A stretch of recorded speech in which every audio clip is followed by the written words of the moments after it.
बिस्मिल्लाहिर्रहमानिर्रहीम, अस्सलामु अलैकुम। गुज़श्ता रोज़ कराची में इंटेलिजेंस ब्यूरो के अहलकारों की तरफ से, इंटेलिजेंस ब्यूरो के डायरेक्टर की तरफ से, तारिक शाह की तरफ से टीम सरेआम पर मुझ पर जो तशद्दुद हुआ, और कोई भी लफ्ज़ जो है उस तशद्दुद की अक्कासी नहीं कर सकता। मैं कहूँ कि जी बेहमाना तशद्दुद था, खूरेज़ तशद्दुद था, ज़बरदस्त तशद्दुद था। जो कुछ हुआ जब आप सुनेंगे तो शायद आपको अंदाज़ा होगा कि मैं ये बात क्यों कह रहा हूँ।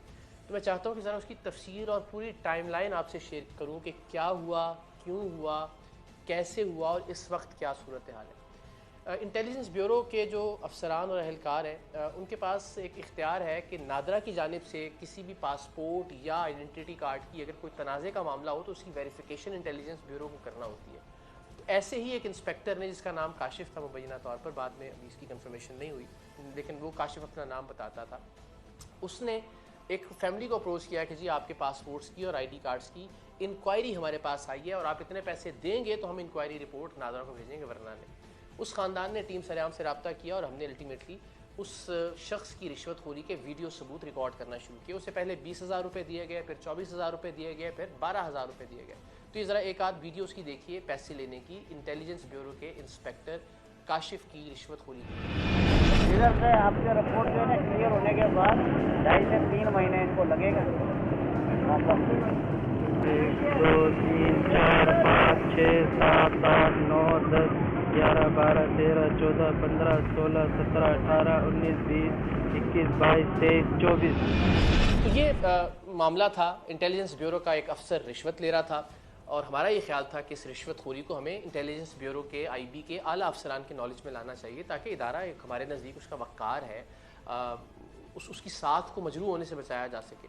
तो जो आखिरी किस्त थी रिश्वत की 12,000 रुपये, वो जब ये शख्स ले रहा था और वो ले भी इंटेलिजेंस ब्यूरो के दरवाजे के बाहर खड़ा होकर पैसे वसूल कर रहा था, तो हमने ऐन उस वक्त जब वो पैसे ले रहा था हमने उसको धर लिया जाके और हम उसको लेके इंटेलिजेंस ब्यूरो के अंदर चले गए। हमने कहा कि आपके अफसर कौन कौन इस वक्त मौजूद हैं। हमें अब बाद में कहा गया कि जी देखें जी आप बग़ैर इजाज़त अंदर आ गए और ये सिक्योरिटी लैब्स था। और तो वाकई ये सिक्योरिटी लैब्स था कि वहाँ पे कोई सिक्योरिटी एहलकार था ही नहीं कि जिससे हम इजाज़त लेते अंदर जाने के लिए। और जो पहला सिक्योरिटी एहलकार हमें मिला, हमने उससे कहा कि ये वीडियो सबूत हैं, ये शख्स करप्शन में मुलविस पाया गया है, आप अंदर जाके जो भी अफसर मौजूद हैं उनको बताएं कि हम आए हैं तारुफ करवा के और वो ये वीडियो सबूत आपको दिखाना चाहते हैं ताकि आप उनके खिलाफ कार्रवाई कर सकें। इतने में, और मैं जो लफ्ज़ भी और जो जुमला भी और जो बात भी कह रहा हूँ इस यकीन के साथ कह रहा हूँ, और आप भी समझ सकते होंगे कि अगर मैं एक बात भी झूठ बोलूँगा तो वो उसी वक्त निगेट हो जाएगी इंटेलिजेंस ब्यूरो के अंदर लगे हुए सीसीटीवी कैमरों की फुटेज की मदद से। यानी मैं कहूँ जी मैंने हाथ नहीं उठाया और अगर मैंने हाथ उठाया हुआ तो सीसीटीवी कैमरे में नज़र आ जाएगा। अगर मैं कहूँ कि जी मैं लाउड नहीं हुआ तो अंदाज़ा हो जाएगा सीसीटीवी कैमरों से। या मैं कहूँ जी मारा पहले हम, तो किसी भी चीज़ को जो मैं बात करूँगा वो साबित की जा सकेगी। और अगर मैं कोई झूठ बोलूँ तो मैं चैलेंज करता हूँ कि उसको उन सीसीटीवी कैमरों की मदद से झूठा साबित कर दिया जाए, तो मैं ज़िंदगी भर कभी टेलीविज़न पे नहीं आऊँगा। हमेशा मैं ये बात कहता हूँ कि अगर मैं झूठा हूँ तो मुझे हक़ नहीं है कि मैं टेलीविज़न पे या स्क्रीन पे आऊँ और आप लोगों से बात करूँ। जब हम ये बात कर रहे थे उन अहलकारों से कि आप अफसर को बताइए, तो एक साहब अंदर से जिनके हाथ में एक वॉकी टॉकी था, वायरलेस था, वो आए। उनका नाम था रिजवान शाह, जो बाद में मुझे पता चला जो डायरेक्टर GITs हैं कराची के। अजीब सिगरेट पी के काले होंठ और एक टिपिकल एक जो अफसर होता है उसकी लुक। आते उन्होंने कहा कि जी क्या मामला। हमने कहा जी ये मामला। उन्होंने कहा जी आप बाहर चले। हमने कहा जी आप कहीं भी किसी जगह बैठ के वीडियो देख लीजिए। तो उन्होंने कहा कि नहीं आप ये कैमरे बंद करवाएं, मैं वीडियो देख लेता हूँ। मैंने कहा सर कैमरों के सामने ही आपने जो भी कहना है, मैं ज़ाती कोई मुलाकात के लिए तो हाजिर हुआ नहीं हूँ, सर के अलावा मैंने कोई बात नहीं की है। मैं फिर वही कह रहा हूँ कि झूठ साबित हो जाए तो मैं मुजरिम हूँ पूरी कौम का। तो जैसे मैंने कहा कि जी कैमरे तो सर आप प्लीज़ इनके सामने ही जो भी आपने कहना, ताकि अंदाज़ा हो कि एक करप्ट आदमी के खिलाफ क्या कार्रवाई हुई है। तो उन्होंने कहा इनको बाहर निकालो, अपने जो एहलकार थे। और द मूवमेंट उन्होंने अपना ये मिजाज पलटा, पता नहीं कहाँ से ये IB के लोग निकले और उन्होंने हमें मारना शुरू किया लातों से, घूंसों से, मुक्कों से। एंड मैं फिर कह रहा हूँ CCTV फुटेज से ये बात निगेट की जा सकती है अगर मैं झूठ बोल रहा हूँ कि सब लोगों ने पिस्टल्स निकाले फिल्मी अंदाज में, पीछे से चैम्पर किया और मेरे जो है ना जो बट होते हैं पिस्टल के, वो मारना शुरू किए। मुझे दीवार के साथ पट खा गया, दीवार से उठा के फिर वापस पिस्टल मारी गई। मारने के बाद उन्होंने कहा जी इनकी शर्टें उतारो, उनकी आंखें बांधो। हमारी ही शर्टें उतारी गई और हमारी आंखें, ज़ाहिर है हम उस सिचुएशन के अंदर हमने ज़िंदगी में कभी किसी के ऊपर कोशिश की है कि पहले हाथ ना उठाएं, इवन रिटेलिएशन में भी हाथ ना उठाएं। और मेरी तो कोशिश ये थी कि मैं इन लोगों को ज़रा इंगेज रखूँ सो दैट हमारे कैमरे किसी तरह से जो है वो भाग सके, कोई कैमरामैन कोई फुटेज लेके शायद किसी तरह से कुछ बच जाए और मैं मार भले खाता रहूँ थोड़ी देर। लेकिन ऐसा हो नहीं सका। उन्होंने मुकम्मल तौर पे घेराव किया, हमारी कमीज़ें उतारी गई, बांधी गई, और बांधने के बाद हमें एक टॉर्चर सेल में ले जाया गया। वहाँ पिस्टल रख के हमारी टीम, जो टीम सरेआम के नुमाइंदे हैं, उनके ऊपर कहा गया मुझे कि आप कपड़े उतारें। मैंने कहा आप देखें ये ज़्यादती आप ना करें, लेकिन उन्होंने कहा गोली मार देंगे आपके नुमाइंदों को अगर आपकी काम नहीं करेंगे। मैंने कहा जी ठीक है आप कीजिए। और दिल में ज़ाहिर अल्लाह ताला की ज़ात जानती थी, मुझे भी था कि मैं कोई अपने किसी ज़ाती काम के लिए तो इस तज़लील से नहीं गुजर रहा हूँ। अगर इस तज़हीक और तज़लील से, जो कि उनके नज़दीक तज़हीक और तज़लील थी, मेरे नज़दीक तो ये एक एज़ाज़, एक फ़ख्र, एक एवॉर्ड, एक तमगा है कि मुल्क की खिदमत के जज्बे के तहत अगर आपको बरहना किया जा रहा है और आपकी वीडियो बनाई जा रही है तो मेरे लिए तो ये काबिल कबूल है। और मुझे इस पर कोई नदामत या शर्मिंदगी नहीं है। मैं बहुत फ़ख्र के साथ इस बात का ऐलान कर रहा हूँ और आप सबसे शेयर भी कर रहा हूँ। तो मुझे मेरे कपड़े उतारे गए, मेरी वीडियो बनाई गई मुख्तलिफ ज़ावियों से, यानी अपने नज़दीक वो मेरी तज़लील कर रहे थे मेरी टीम के सामने।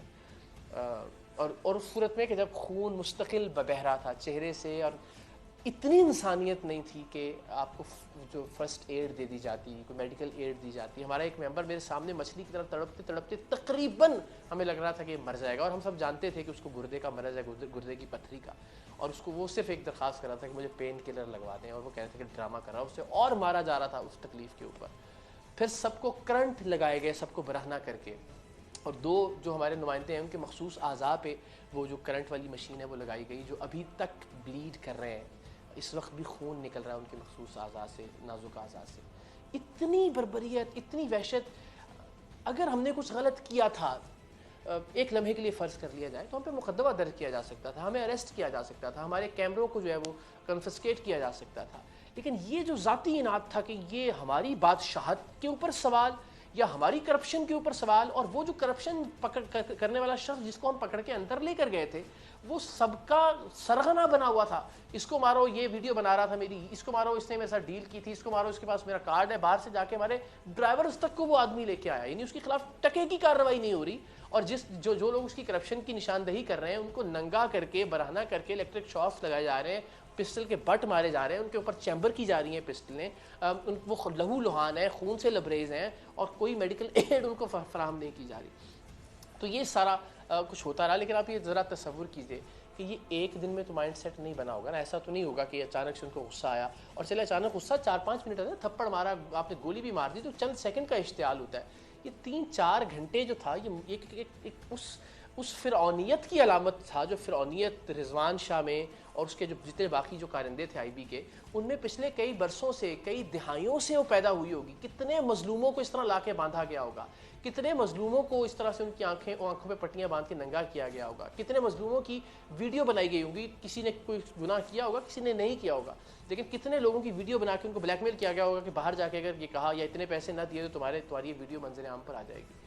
मैंने तो चले हिम्मत की आके आप सबसे ये चीज़ शेयर कर ली अगेन, क्योंकि मेरा पर्सनल कोई एजेंडा नहीं था, मुझे कोई पर्सनल शर्मिंदगी नहीं है इसके ऊपर। तो आप सोचिए कि कितने बरसों से ये काम होता आया होगा, तब उसको इतना एतमाद और कॉन्फिडेंस हासिल हुआ होगा तारिक शाह और उसकी टीम को, कि वो एक मीडिया का नुमाइंदा जिसको पता है कि छोटा मोटा बाहर जाके चीखेगा, चिल्लाएगा, कोई आवाज़ उठाएगा, उससे भी कोई घबराए नहीं, उसको भी उन्होंने अपने बदतरीन तशद्दुद का निशाना बनाया। एंड अल्टीमेटली खुशी की बात यह है कि अल्लाह ताला ज़िंदगी और तंदुरुस्ती दे हमारे ARY नेटवर्क के CEO सदर सलमान इकबाल साहब को। वो जिस जिगरे के मालिक हैं, अगर वो जिगर ना होता तो ये सरेआम शायद आज हम ना कर पाते। जहाँ जहाँ जिस तरह से वो आहनी दीवार बन के हमारी हिफाजत के लिए खड़े हुए, अल्लाह ताला उनको सलामत रखे। उन्होंने प्राइम मिनिस्टर ऑफिस में बात की, प्राइम मिनिस्टर ऑफिस इन्वॉल्व हुआ, शहबाज गिल साहब जो हैं वो उन्होंने रोल प्ले करना शुरू किया, DG इस्लामाबाद साहब से बात हुई, DG सिंध से बात हुई। अल्टीमेटली इतने सब मामलात के बाद हमें कुछ 3.5-4 घंटे बाद वहाँ से रिहाई मिली। आम आदमी आप तसव्वुर कीजिए शायद 3.5-4 महीने भी वहाँ से बाहर ना निकल पाता। हम बाहर आए, बाहर आके हम दफ्तर की तरफ से, क्योंकि हमारे कैमरे रख लिए गए थे। एंड अगेन अगर कोई मैं झूठी बात कह रहा हूँ तो हमारे कैमरों की फुटेज ही लोगों के सामने ले आए कि जनाब ये देखें, ये रिकॉर्ड हुआ हुआ है जिसमें ये गलत बात कर रहे थे, जिसकी बुनियाद पे इतना बदतरीन तशद्दुद हुआ। ऑफिस की जानिब से लेकिन हमें बताया गया कि ऑफिस से कैमरा आ रहा है, आप अब्बासी शेर अस्पताल जाइए, मेडिको लीगल रिपोर्ट करवाइए। सर फटा हुआ था, खून में लिथड़े हुए थे।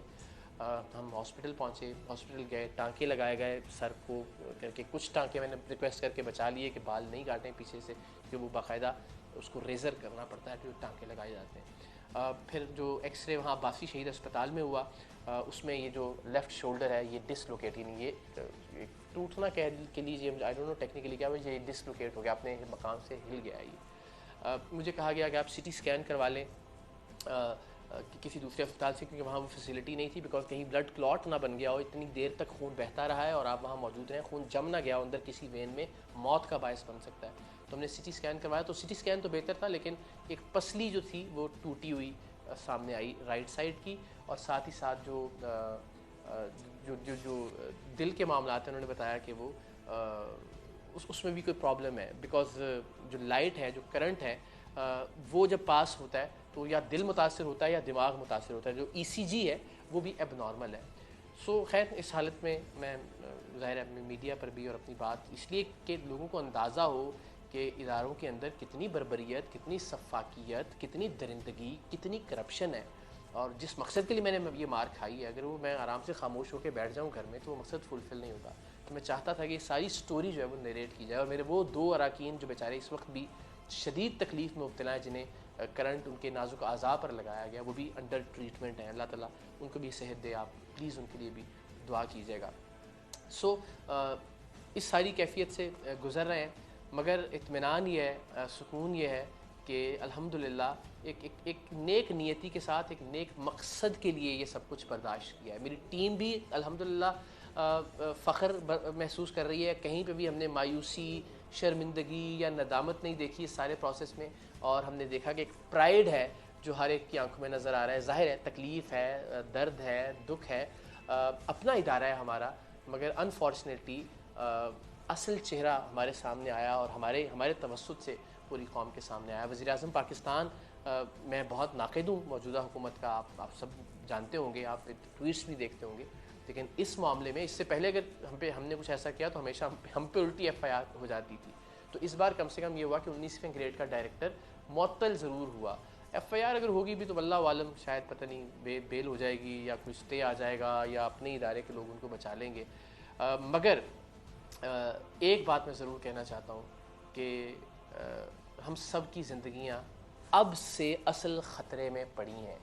ज़ाहिर है वो कहते हैं ना, ज़ख्मी शेर ज़्यादा ख़तरनाक होता है, तो शेर तो खैर वो नहीं कहा जा सकता उनको, हाँ जानवर ज़रूर थे, दरिंदे ज़रूर थे, भेड़िए ज़रूर थे, लेकिन वो चूँकि अब ज़ख्मी हो गए तो और ज़्यादा तड़प रहे हैं।